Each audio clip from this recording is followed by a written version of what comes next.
Thank you for listening to The Rest is History. For bonus episodes, early access, ad-free listening, and access to our chat community, sign up at restishistorypod.com. That's restishistorypod.com.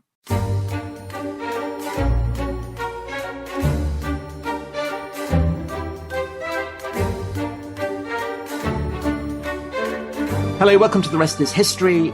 This is the second part of a two-part series on the history of Silicon Valley, the development of the internet, the role it plays in the kind of broadest historical spectrum, and we're incredibly privileged to have as our guest absolute titan of the internet, Marc Andreessen, developer of the web browser, one of the profoundest thinkers and investors in this field. And the first billionaire to have ever appeared on The Rest is History. Yes, Dominic, you're obsessed with. I am. I'm above that. I've never spoken to somebody who's as rich. I mean, just so colossally rich, but also such a. I mean, he'll be remembered when, the man who popularized the web browser is much more important than any number of prime ministers. I'm not denying that, but I'm just above worrying about wealth. I guess I know. A nobler and better person than you. I know, anyway, listeners. What an utter lie that is. Let's move on. So, in the previous episode, we were discussing social media. Yes, we'd just come to it, hadn't we? We'd come to Facebook. That. So, Facebook has basically been invented. Marc Andreessen is on the board of Facebook today. He's investor in Twitter, all kinds of things like that as well. So a guy who knows infinitely more about it. But no one knows more about Twitter than you, Tom. I mean, you tweet more than about the rest of the population put together, don't you? You and the other Tom Holland. Yeah, but I'm the user. He's the supplier. Right. Yeah. And it's the supplier knows more. Nothing makes my day more than when you get birthday wishes or does a tweet asking for an autograph or something from a teenage girl in Tuscaloosa, because I know how much it annoys you. No, I always enjoy it. It's hilarious. The one thing that really annoys me is people who think that I've never heard a joke about my name being the same name as the guy who plays Spider-Man. Yeah. That's the great thing about it. You see, it's a joke that never stops giving. It was quite funny in kind of 47 AD.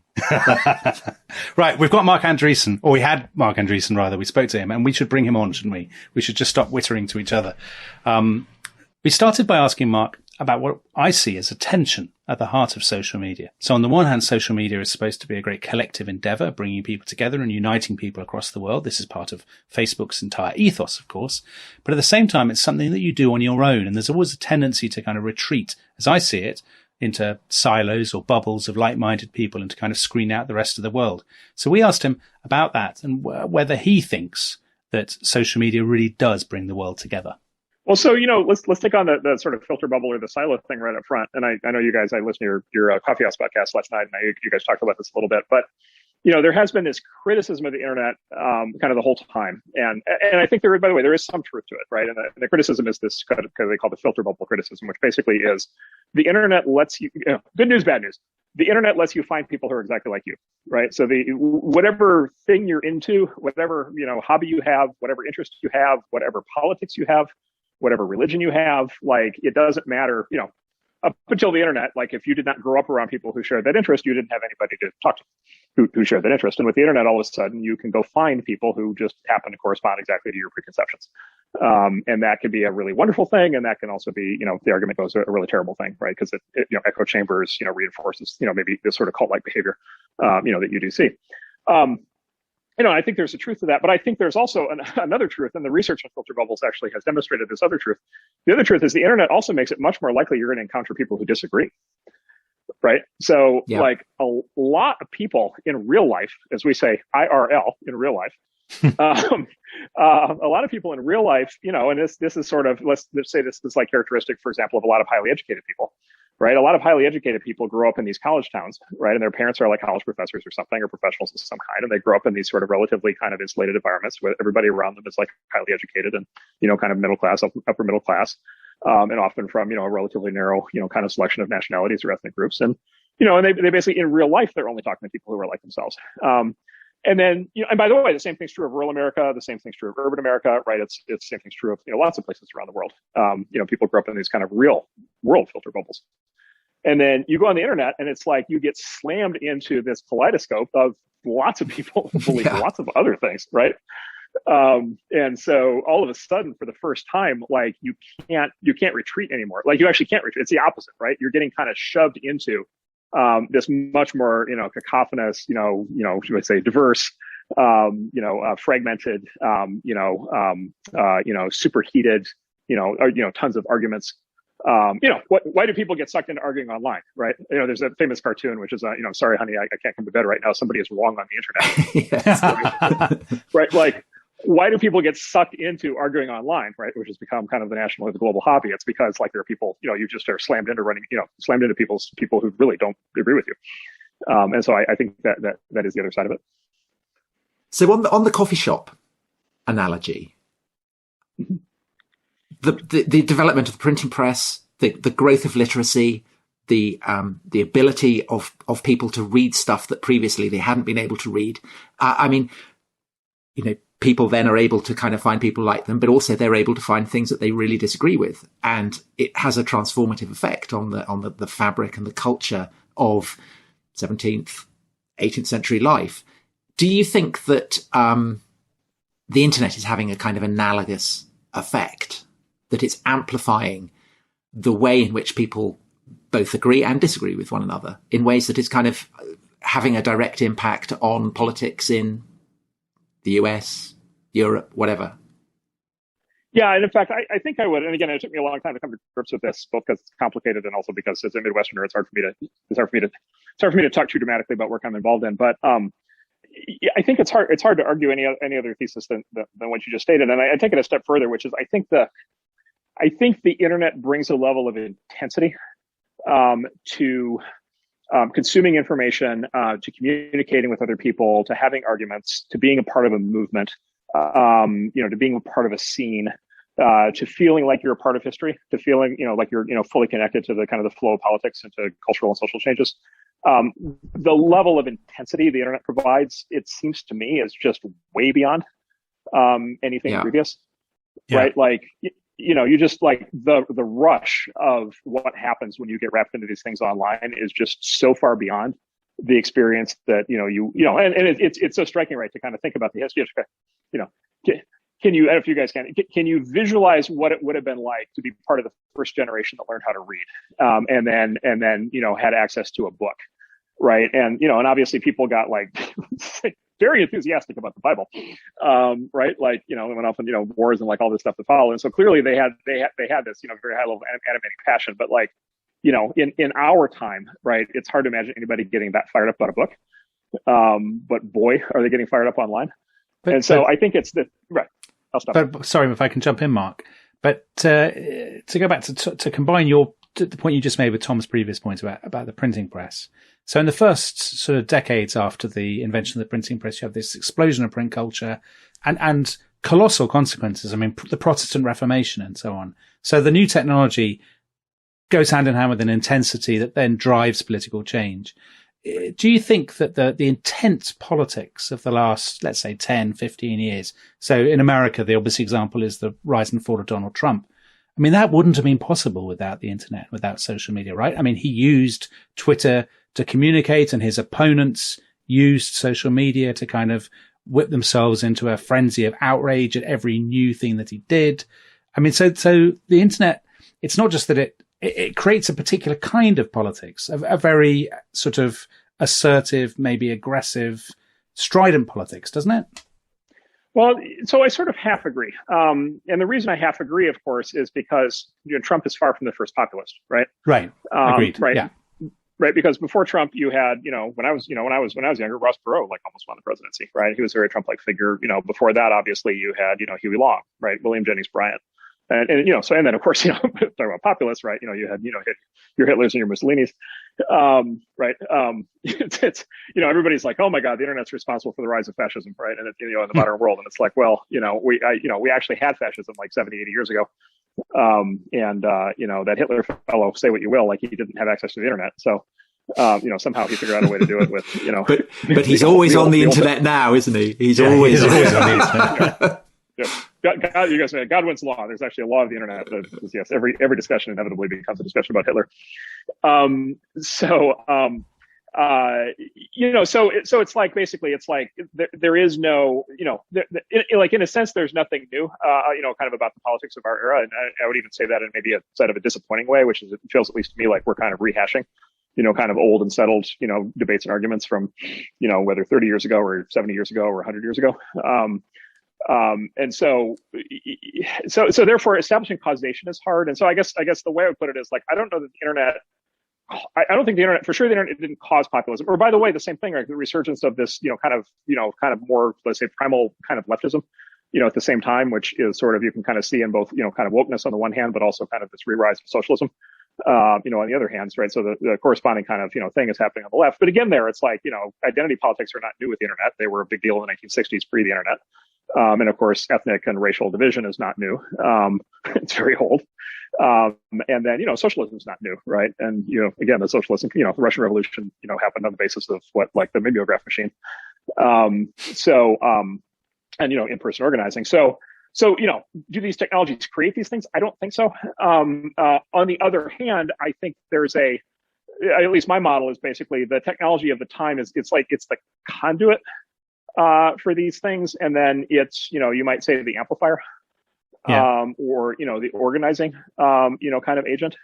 And so, if the Nazi Party, for example, was a consequence of, radio, and the Russian Revolution was a consequence of mimeograph machines, like, again, those are very primal ideas, but they flowed through the technology of that time. And now we have this, well, then you could argue the other side of that, which is, now we have this sort of, I would argue, kind of much more, or say even more, visceral, form of technology.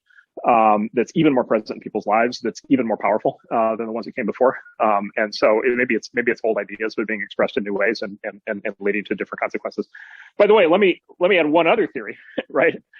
Which is, whenever you had, like, at least my understanding of history is, like, before the internet, if you had like basically a mass political movement, right, it was characterized by street activity, right? Like you'd have, fights and riots, and, you'd have like, bloodshed, people getting killed, big public strikes and protests and all these things. And of course, we do have, from time to time, we have activity in the streets, in the US. But like, there's another argument basically, which is the internet is a substitution for real world activity, right? And so there's a more benign kind of projection here, which is maybe the internet greatly inflames politics and gets everybody all heated up, but maybe people are basically too busy pounding away at their keyboards to go out into the streets.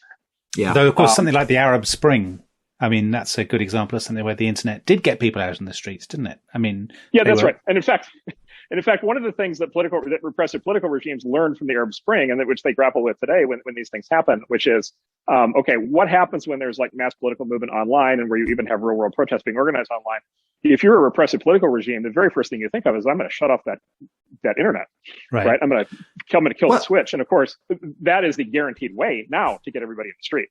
Or Mark, I mean, looking at the Taliban, they're on Twitter, and it wouldn't surprise me to, they'll give us their preferred pronouns.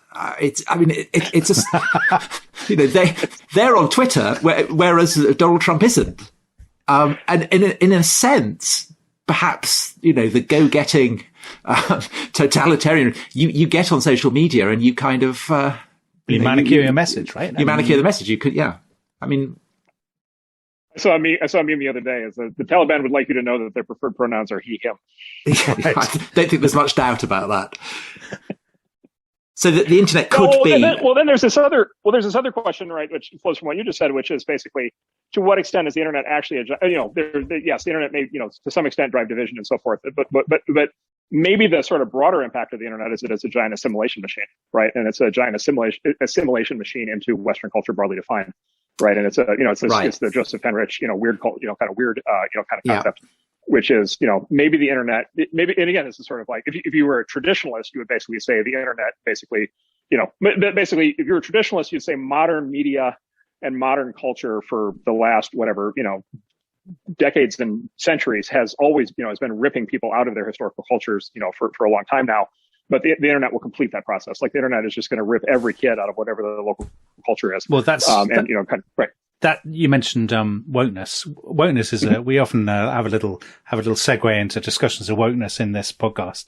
And obviously, there's an argument in Britain, for example, that a lot of the argument about the kind of woke culture here is an Americanization of our own kind of national culture. That basically, because of so many people are on social media, so many opinion formers, they look at what's happening in the States and they just import it. Do you think to what extent do you think the internet, in some ways, because you are a Midwesterner and everything, you're completely the wrong person to ask. But to what extent is the kind of internet and social, to what extent are they massive engines of Americanization, do you think? So I think that's the case. And this can easily sound triumphalist, which is not kind of how I intended. In fact, I think there might be real significant, downsides to this, but I think there's a very powerful argument to be made. Well, look, it's the same argument people have been making about Hollywood forever, right?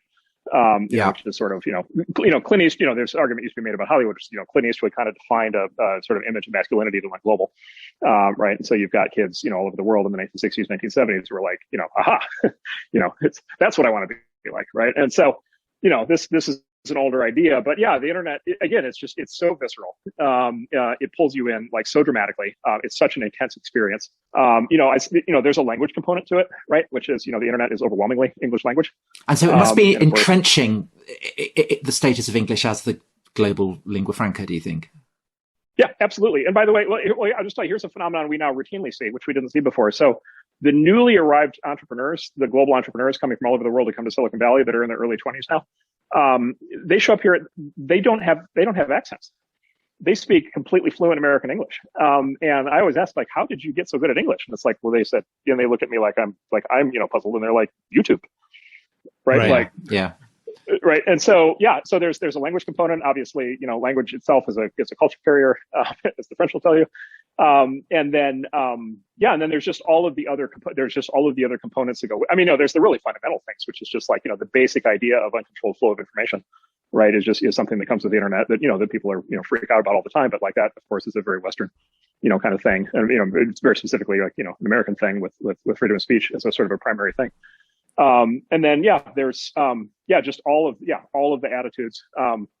There's this debate online a while ago that I found really interesting. So Brian Kaplan, the economist, basically said, basically he called Western civilization. He said, everybody's always worried about kind of Western civilization getting buried and he said, he called it the hardy weed.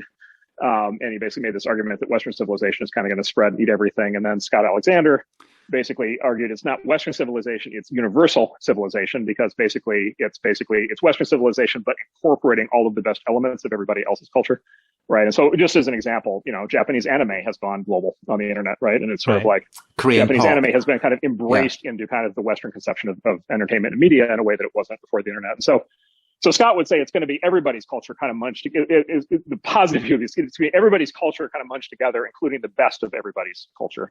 And that's maybe the most utopian view. Well, we're all in favour of utopian views, and I think that that would actually be a perfect note to go to a break. So we will see you back after the break.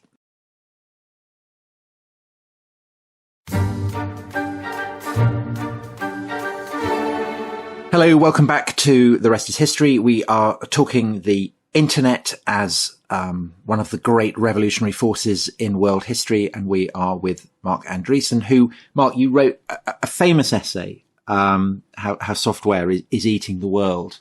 And I guess, there's almost something there perhaps of Marx, who said of capitalism, famously, that all that is solid melts into air, the way that it kind of has this ability to transform and devour everything traditional, everything solid. Do you think, is that a reasonable way to describe the impact of the internet, the way that software has, given us Netflix rather than Blockbuster? It's given us Amazon rather than Borders. So I think that's true. But then there's also a deeper thing, which is what I tried to get to in the original Software Eats the World essay, which is the internet is viewed through a technological lens. The internet is a carrier of software. And we kind of take software a little bit for granted now because, everybody uses software and everybody knows what an app is and so forth. And so it kind of seems like it's obvious what software is, but like there's a deep truth to software, which I think maybe is still underestimated, which basically, and this is kind of what got me interested in all this stuff when I was a kid to start with, is software is like as close to magic as you can get in the real world. And I often specifically use the metaphor of alchemy, right? Which is software, So it's like, famously with alchemy, it was the search for the whatever it was called, the whatever the magic formula that would, right, that would philosopher's stone that would turn something that was abundant, lead, into something that was rare and valuable, gold. Well, software basically is the philosopher's stone for turning quite literally typing on a keyboard, right, into changes in the real world. Right. So like, what's the easiest thing in the world to do is to sit and type on a keyboard. And what's the hardest thing in the world to do is like, elect a new president, right. Or like, create a new like global business, or like, convince all these cars to all of a sudden be picking up riders, or, convince people to open up their homes and, take in people, to be able to stay in their homes, references to like Uber and Airbnb. Right. Or by the way, even software to get everybody to kind of realize that their friends are all online and connected, and then they can talk to all their friends, in the form of Facebook. And so it's basically like in every one of these things, every time software is used to do anything, somebody has sat at a keyboard, somebody has typed in these sort of magical incantations, right, in this kind of weird sorcery language, right? And then at some point they press enter, and then the real world changes. Right. Things change. The car starts to drive itself. Right. Really, really amazing changes actually happen in the real world. And so it's this lever, right? It's this giant lever where if you want to change something in the real world, like the easiest and most powerful way to do it now is to write software. And I would say like that fact is like, that's the dominant fact of my basically entire life, but my entire career as a venture capitalist. This is what all of our companies do. Almost all of the really great entrepreneurial kids in the world now are motivated to start this kind of business, to do this kind of thing. And so this is probably still a greatly underestimated factor. It's like software is sort of still visualized by a lot of people as like a separate computer thing, and it's really not that anymore. It's like woven into basically all of reality at this point. Yeah. But Mark, that has consequences. I mean, for good and ill, right? I mean, if I terminate this conversation now and go and walk down the street, in 5 minutes, I'll be in High Street, what we would call Main Street, and it's full of, let's say, storefronts that are unoccupied. And there are, I mean, around the world, if this revolution speeds up and if AI has the effect that people think it will, that's going to cause colossal political, and that's going to pose these immense political and economic challenges, isn't it? For not just for us, but for our successors and for their successors and so on. Well, so massive change for sure. No question. You often at this point in these conversations, you get to like these sort of dystopian, kind of economic projections where people, the classic one is, well, new technology will lead to mass unemployment, right? Because if we have software doing all these things, then what will the people do?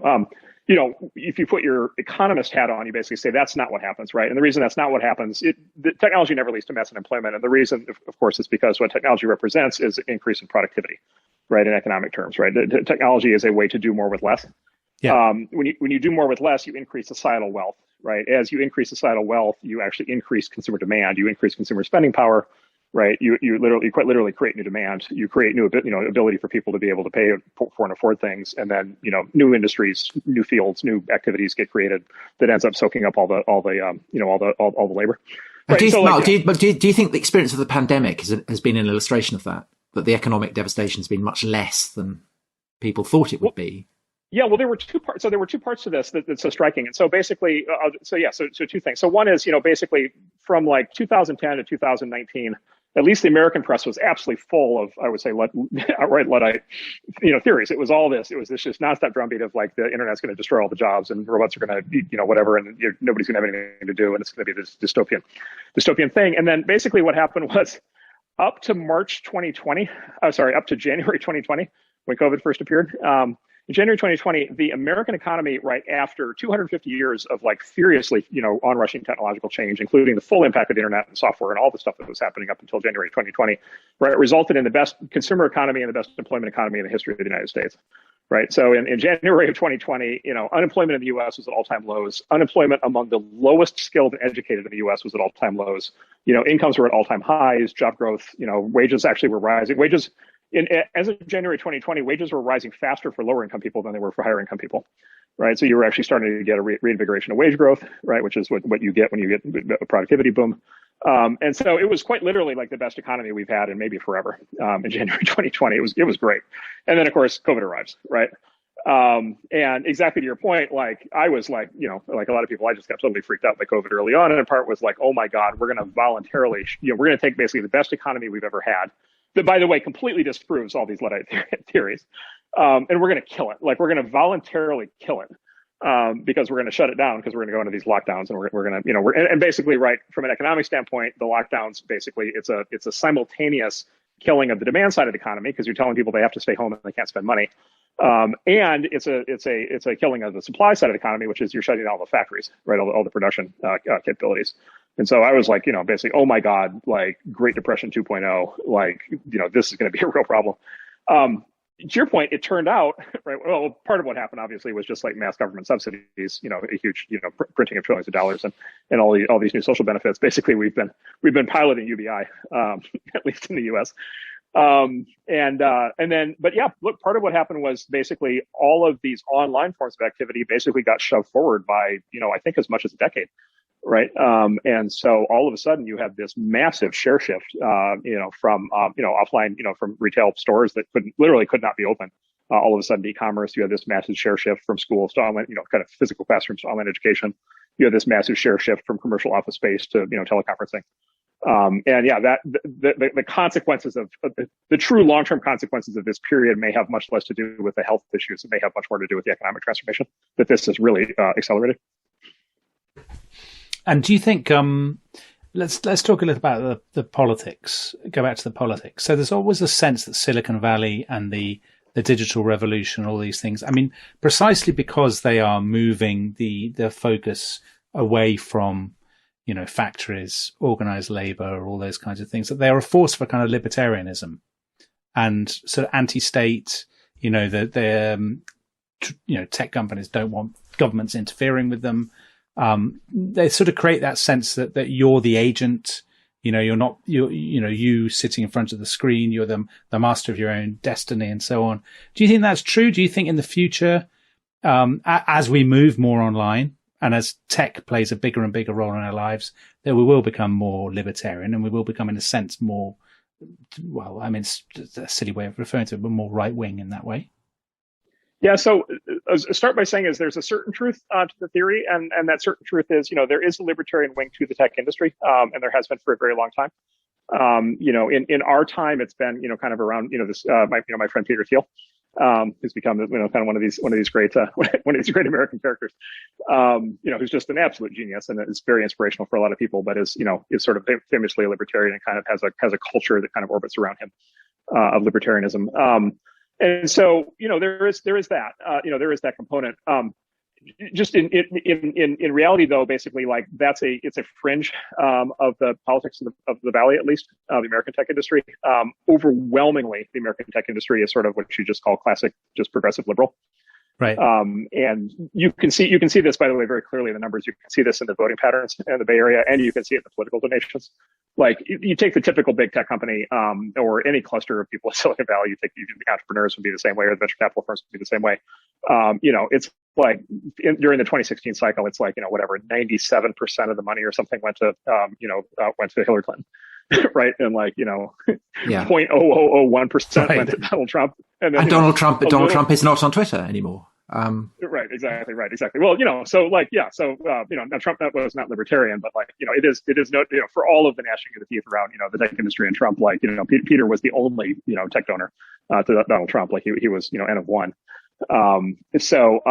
But then look, there's like a little scattering, you'll see a little scattering of money to Rand Paul or something, or to whoever the libertarian candidate was in 2016, but it's really on the margin. It's almost entirely, the standard liberal progressive Democrat.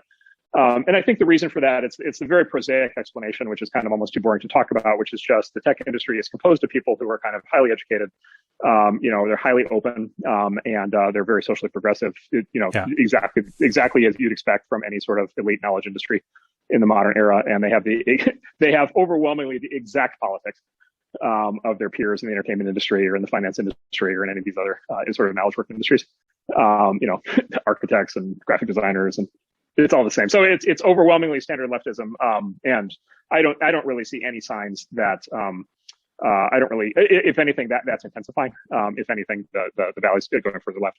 I mean, I wonder if it's even more fundamental than that. I mean, you were talking about, books, how amazing it would have been for the first time to read a book. And there's a famous passage in one of Plato's dialogues where he describes the Egyptian god Thoth coming to the pharaoh and saying, look, I've invented writing. And Pharaoh's absolutely appalled. This is going to have a devastating effect. We're not going to have it. And it's evident that, that Plato basically kind of agrees with this, because Plato's a massive conservative, even though, of course, he's writing it down. And there is a sense, isn't there, that, in every great convulsive period of change, there are people whose instinct is to say, this is going to be terrible. This is going to be for the worst. Why can't things just stay the way they are? And then there are others who say, yes, this is incredible. This has, amazing opportunities. And I would guess, looking at what you've written about it, that you're absolutely someone who thinks, yes, this is great. Your dreams in the 90s, I guess, have pretty much been fulfilled, haven't they?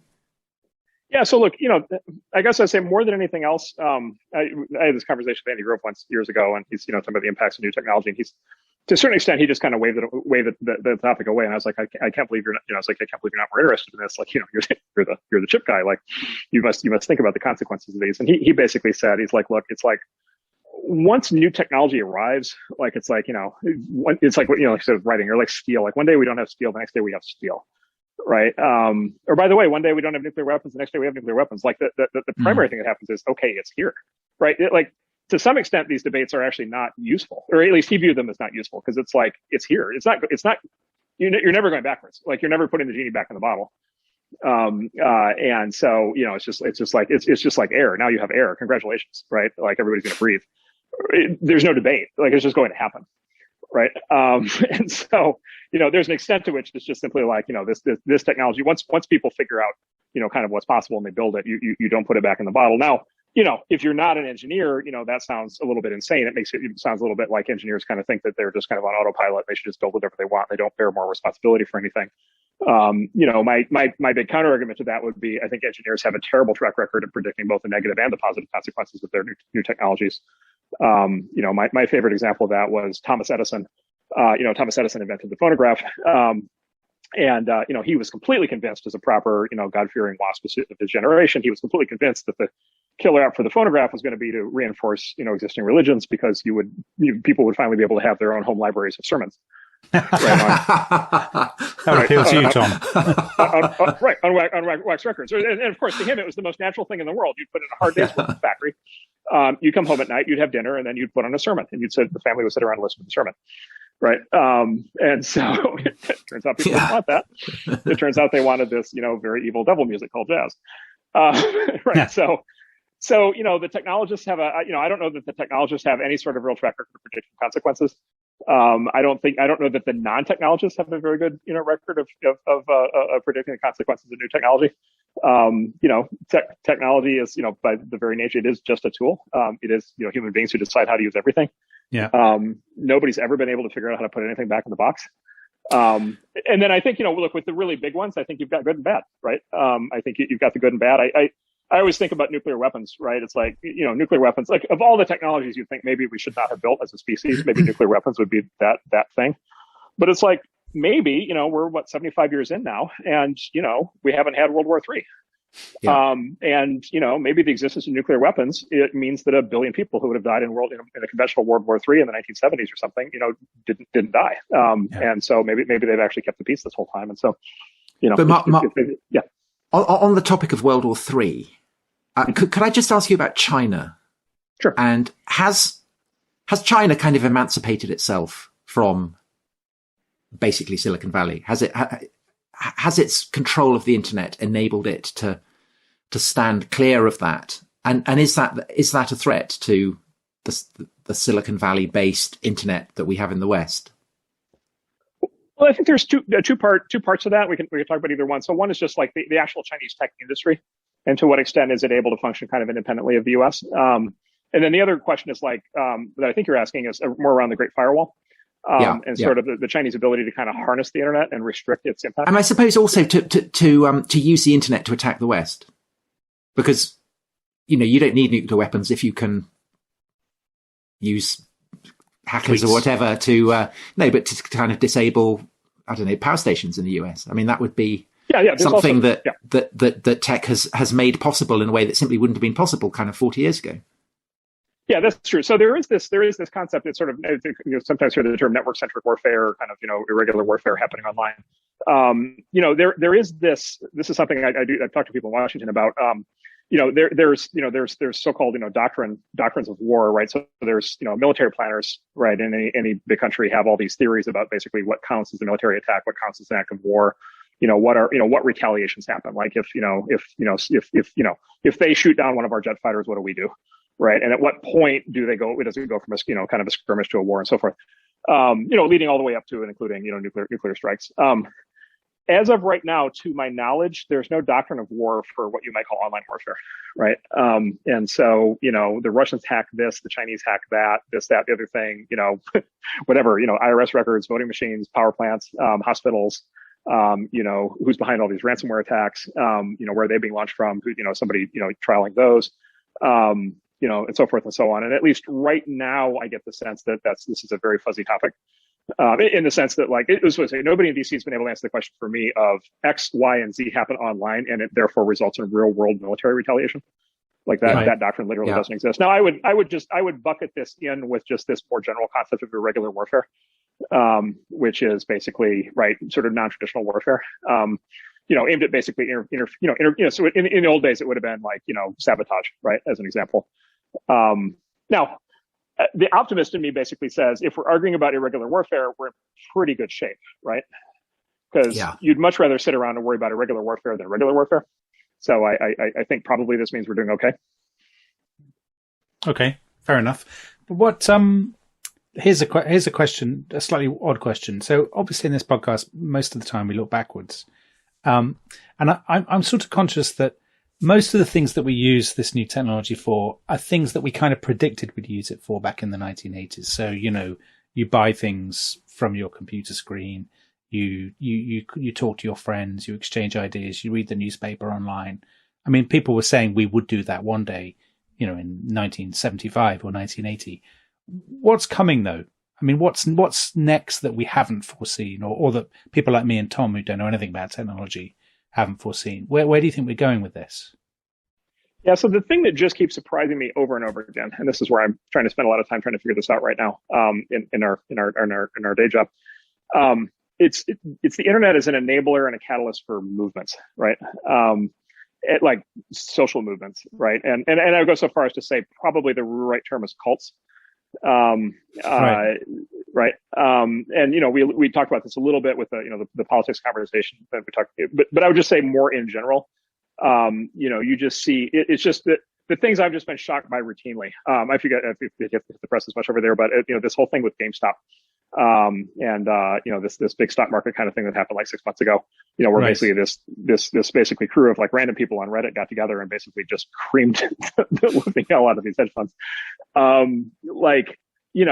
What you just see now basically is like these incredible movements. Well, and you mentioned woke, like woke is another one of these, right? Woke is this like very powerful, energized internet movement, right? QAnon would be part of that as well. Yeah, exactly. So QAnon.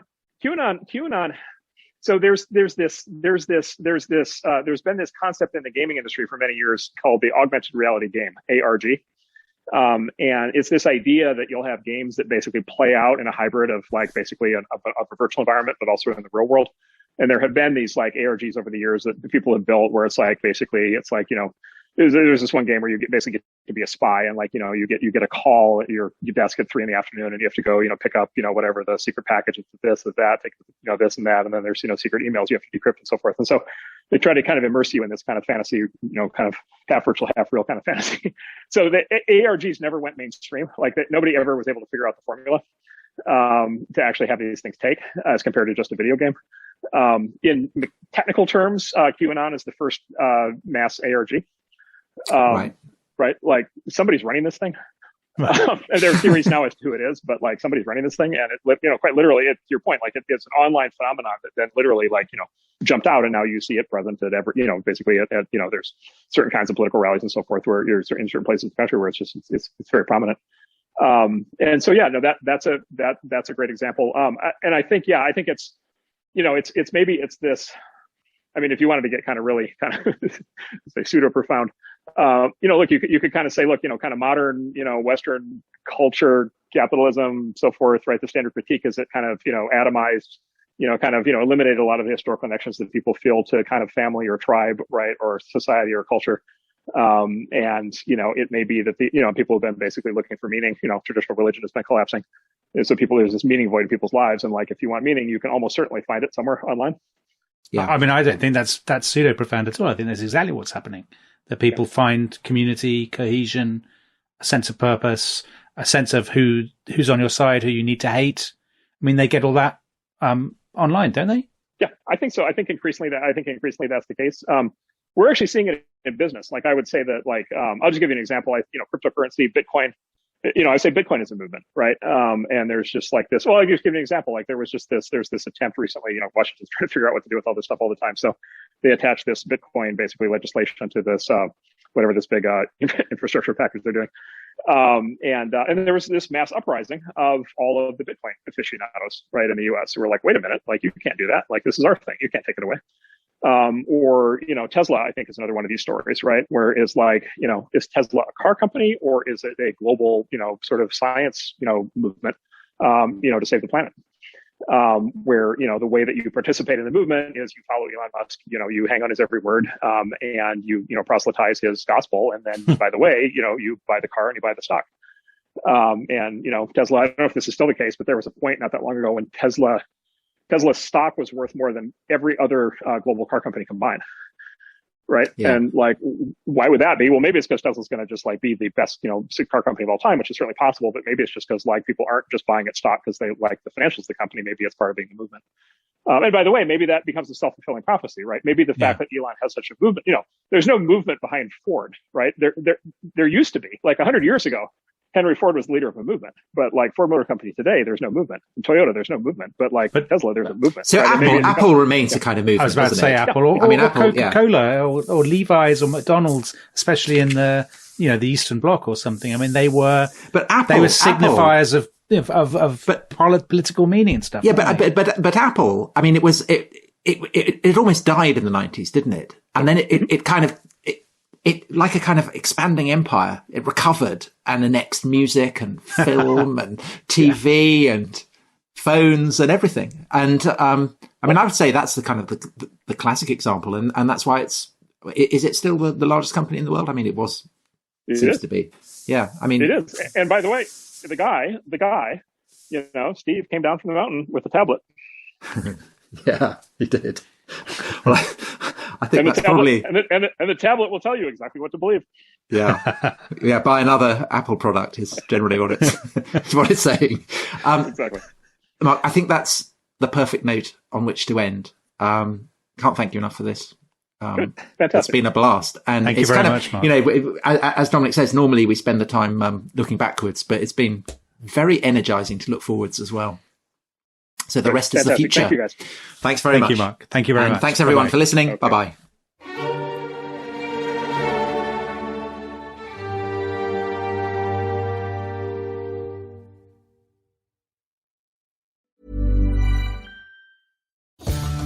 This week, Buckingham Palace has announced that it is reconsidering plans for Camilla, Queen Consort, to wear the world-famous Koh-i-Noor diamond in her crown. Seized by the East India Company and presented to Queen Victoria, the diamond became part of the crown jewels and is now one of the most controversial pieces of colonial loot. I'm William Dalrymple, and alongside Anita Anand, I host Empire, a podcast from the creators of The Rest is History. We just released a mini-series covering the entire 1,000-year history of the Koh-i-Noor, the empires who built it, the bloodshed and betrayal committed for it, and the curse that still haunts it. To hear the incredible story of the world's most infamous diamond, and to make your own mind about who should own it, search Empire wherever you get your podcasts.